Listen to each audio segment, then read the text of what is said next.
good evening. I've met 4 people, now 5, after the young lady that just spoke, in the last few weeks that have left other districts, neighboring districts. And one of those families chose private school, the other 3 chose Minnetonka. Why do you think that is?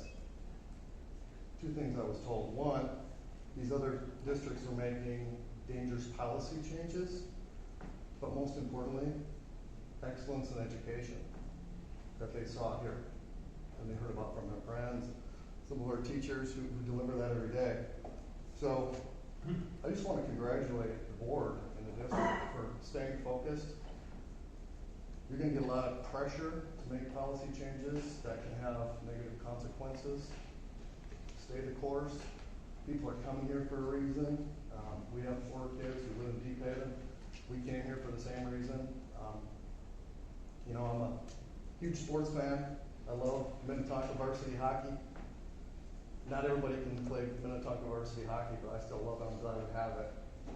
I'm also glad we have other options for hockey players who can't play varsity hockey. I'm glad we take care of it. And I think academics is the same thing, right? We have those that excel. We have those that need extra help, and this district takes care of everybody. So thank you.